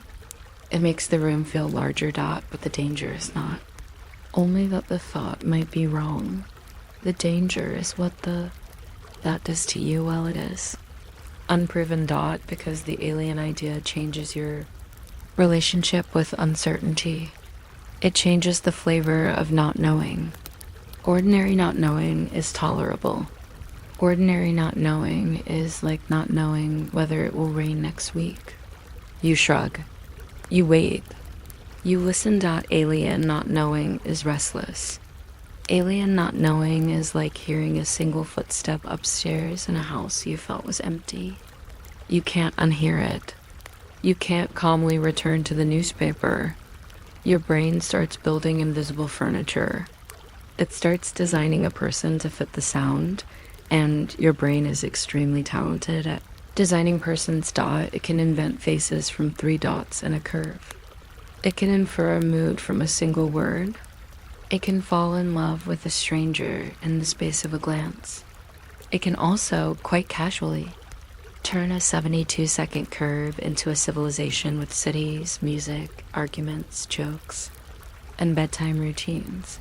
That's the dangerous beauty.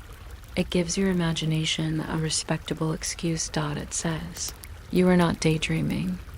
You are considering a hypothesis. And yes, you are. But you are also daydreaming because you are a human being. And that is what human beings do when handed a mystery that might contain other human-like minds. And then another danger creeps in. The hunger for confirmation. Once you want the alien idea to be true, the whole world becomes a potential accomplice. Every odd radio spike becomes suspiciously friendly. Every unexplained anomaly becomes a wink. Every gap in your understanding becomes a doorway rather than a limitation. This is not a moral failure. It's a normal human thing. It's the same mechanism that makes you think of a friend after you see their favorite color, or think of a song after you hear 3 notes. The mind connects. The mind links. The mind threads. But science, in its calmest moments, is the practice of resisting certain threads until they can hold weight. And the alien idea is the shiniest thread in the room.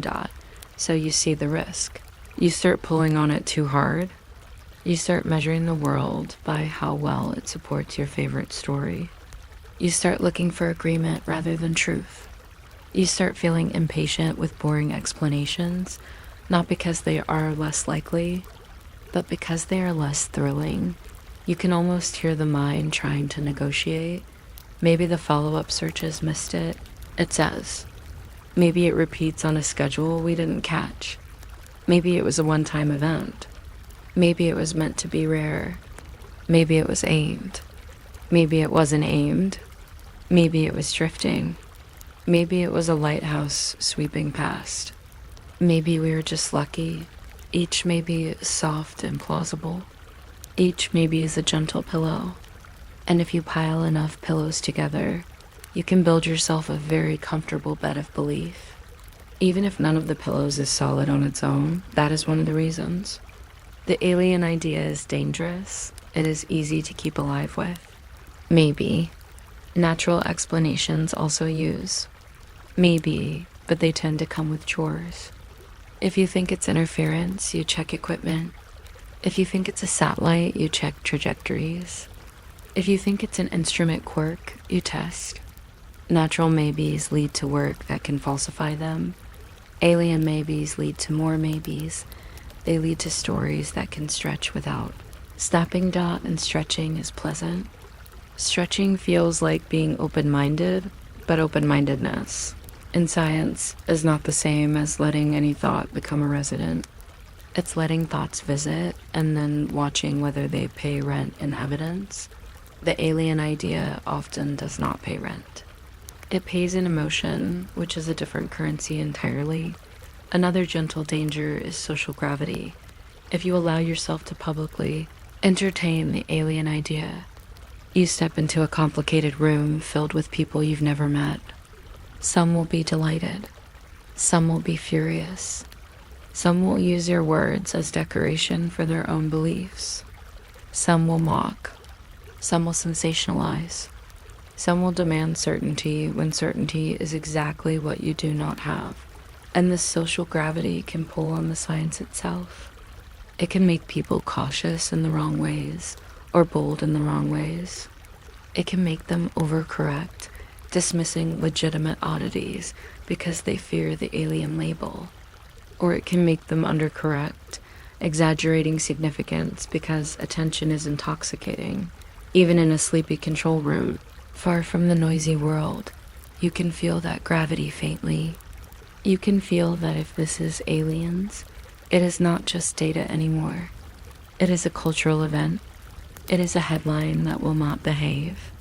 It is a story that will grow teeth so the alien idea becomes a kind of forbidden candy, sweet, tempting, and likely to ruin your appetite for the meal you actually need to eat, which is careful, boring analysis. And yet the beauty remains because the alien idea is not only a temptation, it is also a genuine philosophical possibility. The universe is big. The universe has a lot of time. The universe contains chemistry and energy and planets, and it does not seem emotionally opposed to complexity. It produced us after all, which is already an absurd fact if you pause long enough to taste it. So the alien idea is not inherently foolish. It is just powerful. It is like fire. You can use it. You can warm yourself with it. You can also burn down your house. The careful mind tries to treat it like fire, keep it contained, keep it observed, keep it useful without letting it spread. So you might allow yourself a small, controlled version of the thought. You might say, if a civilization wanted to be noticed, a narrowband signal is one of the more noticeable choices. It stands out against natural background. It slices through noise like a straight pin through cloth. You might also say, if a civilization did not want to be noticed, it could still leak narrowband signals as a byproduct of something else. Our own technology has plenty of narrowband habits. We make carriers.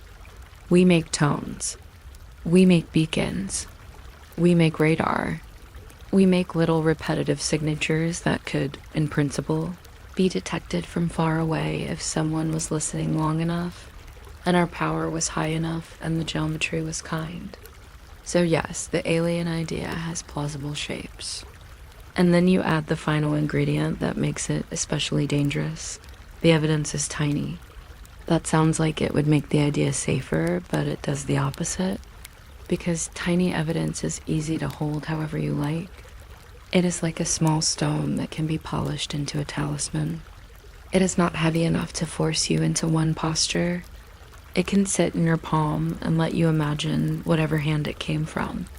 A huge, repeated, unmistakable signal would actually be less dangerous in one way, because it would stop the mind from endlessly inventing.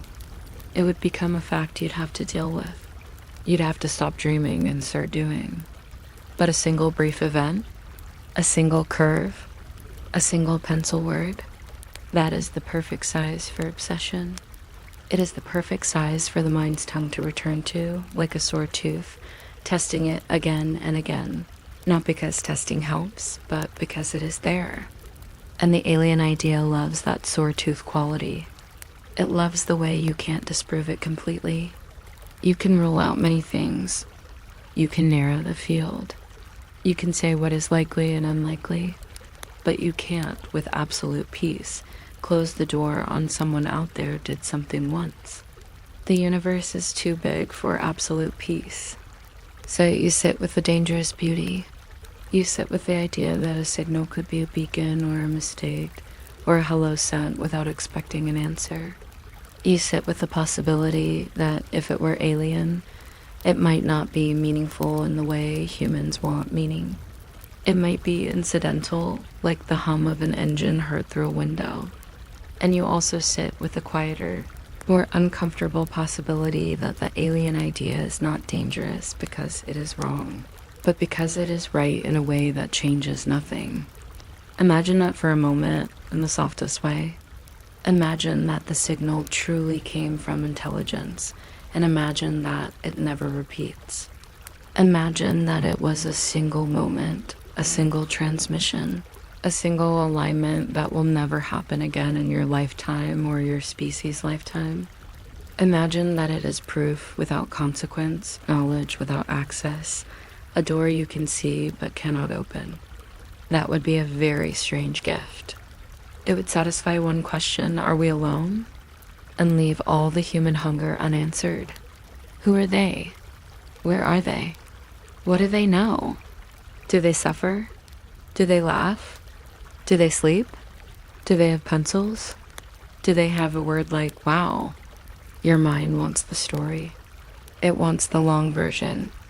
But the universe, if it is indeed offering something here, is offering the shortest possible version. A single blip, a single curve, a single quiet nudge. And that is why the alien idea is dangerous. It teaches you to want more than you can have. It teaches you to look at silence as refusal rather than absence. It teaches you to interpret not hearing as being ignored. It turns the sky into a moody person instead of a vast environment. And once you anthropomorphize the sky, you can't easily stop. You start asking what it wants. You start asking why it won't speak again. You start feeling a relationship where there is only distance. Natural answers protect you from that emotional trap. Alien answers invite you into it because they come prepackaged with the concept of mind. So the best way to handle the alien idea in a sleepy, gentle way is to treat it like a beautiful painting on the wall. You can appreciate it. You can stare at it. You can let it make the room feel different, but you do not have to move into it. You do not have to live inside the painted house.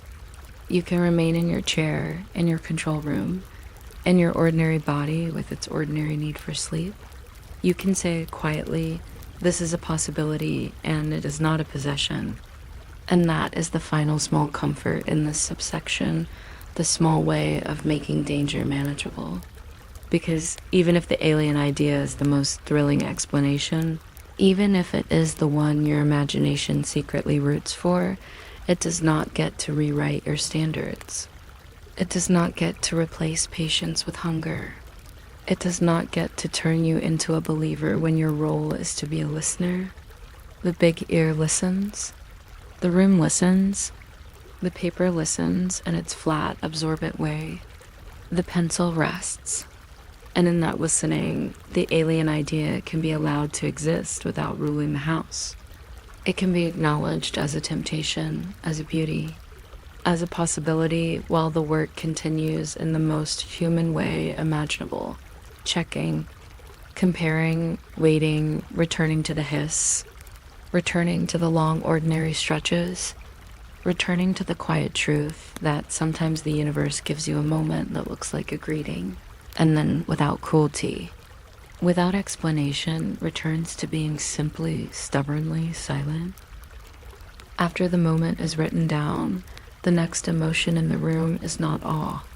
It is paperwork. The sky politely does not stop being the sky just because one line on one printout behaved strangely for a minute. So the only sensible response is to go back and look again, at the same patient pace, with the same patient instrument, as if repeating the act of listening might coax the universe into admitting it said something. This is where the mystery becomes wonderfully unromantic. Searching does not mean scanning the heavens like a lighthouse, dramatically sweeping a beam. It means planning.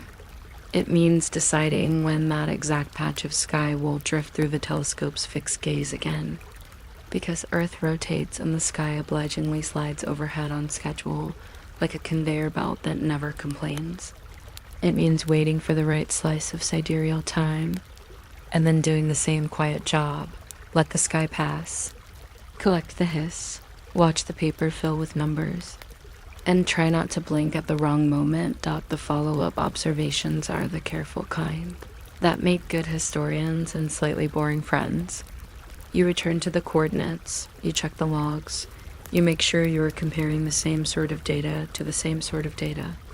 You pay attention to the things that only matter when something odd happens. The band you observed, the exact timing, the equipment settings that were so ordinary you barely noticed them the first time.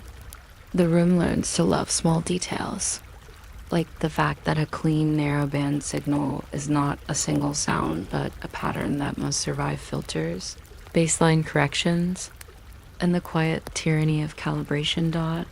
And then you do what humans always do when they suspect a trick. You try to reproduce it. You listen again. You listen again in a slightly different way. You listen again with a slightly different assumption. You look for the same narrow spike, the same clean rise, the same tidy shape that seemed to lift out of the noise as if it had manners.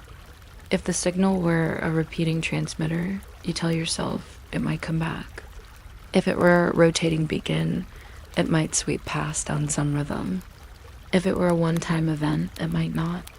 The list of mights is long, and the sky is not obligated to answer any of them. What you get, most of the time, is the old familiar thing, ordinary. The printouts continue to arrive like mildly disappointing weather reports. Clouds of noise.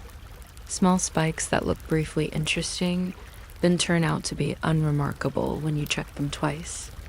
The control room fills with the soft ritual of people learning how to be calm around a mystery, not ignoring it, but not letting it rewrite reality every time a pen touches paper.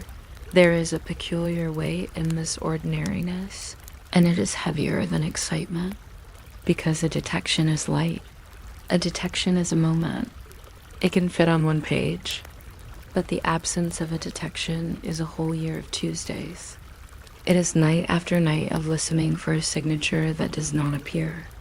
It is the hum of routine returning, almost tenderly, to cover the sharp edge of the original event. If the wow signal felt like a knock on the door, the follow-up feels like standing in the hallway afterward, waiting, and hearing nothing but your own house settling. Of course, the room does not only listen for the romantic possibility, it also listens for the boring ones. If it was interference, you might catch a similar spike under similar local conditions. If it was an instrument quirk, you might see a cousin of the same pattern at some other time. So the search includes a quiet suspicion of everything: the sky, the hardware, the human tendency to overtrust a neat line. Nothing is accused loudly. Everything is simply asked to be consistent, and the sky, in its large, impersonal way, is consistent. It keeps moving. It keeps offering the same region again and again, like a librarian sliding the same book back onto the shelf. Even if you swear you saw one strange word in it last week, you take the book down. You read the page. You find the usual text. You return it. You take it down again.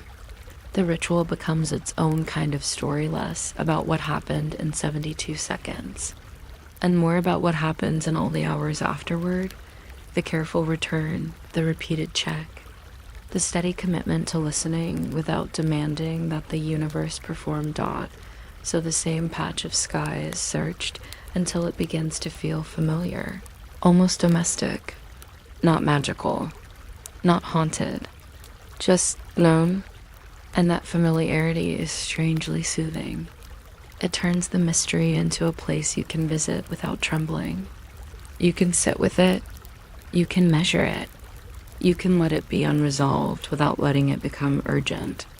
The paper keeps feeding through, the hiss keeps breathing, and the search continues with the quiet discipline of people who understand that sometimes, in science, the most dramatic thing is simply showing up again. Asterisk, asterisk, imagine the printout now as a real object, not a legend. It is not glowing. It is not sacred. It is paper that was warm for a moment because a machine insisted on making heat while it did its job. The edges might be perforated. The ink might be the kind that looks confident but fades in slow motion, the way receipts do. As if all documents secretly want to become blank again. Somewhere on that page, there's the little human edition. Wow. In pencil, not typed, not stamped. Just graphite pressed into fibers, a soft word that doesn't even pretend to be technical. The pencil mark is the most intimate thing in the whole story because it is not a measurement.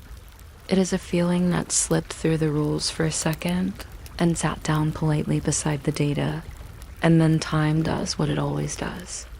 It keeps moving quietly without changing its tone. The paper sits in a folder. The folder sits in a cabinet. The cabinet becomes another piece of furniture that knows too many secrets and never mentions them. The wow grows a little lighter each year, not because anyone is erasing it, but because the universe has a way of sanding everything down with simple hours. You can picture the control room again, but softened into something almost domestic. A desk lamp that makes a small circle of light. A mug that has been reheated too many times.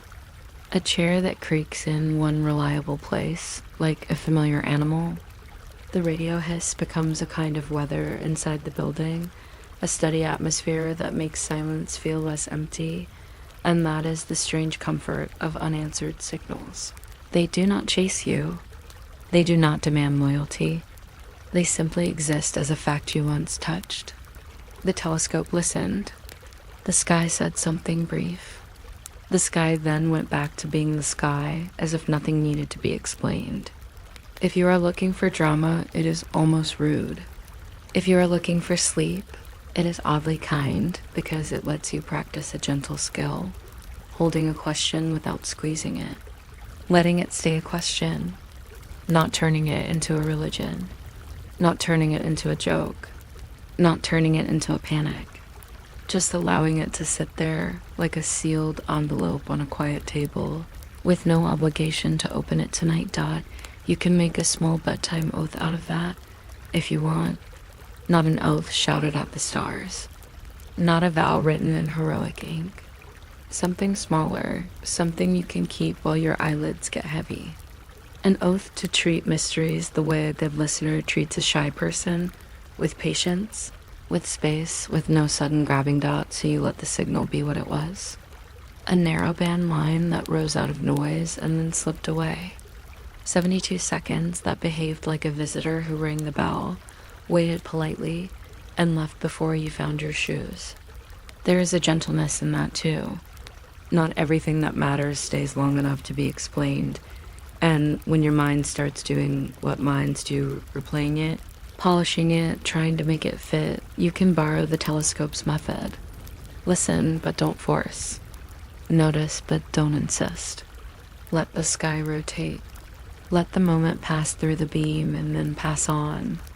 Let the printout exist without needing a sequel.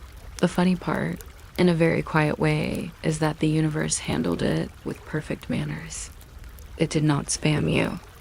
It did not follow up. It did not send 3 more messages to clarify what it meant.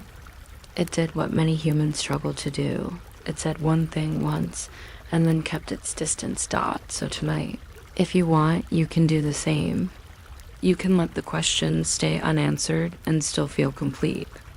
You can let the paper rest. You can let the pencil rest. You can let the wow remain a small fading note beside a clean line on a page. Like a tiny lighthouse drawn by hand, the radio hiss returns to being just hiss. The room returns to being just a room. The sky returns to being just the sky, enormous and unconcerned. Moving on its quiet schedule. And you, very gently, can return to sleep the way the telescope returned to listening, steady, patient, and content with the idea that some signals come once, and that the silence afterward is not an insult, just distance, just space, just the universe keeping its calm, and letting you keep yours.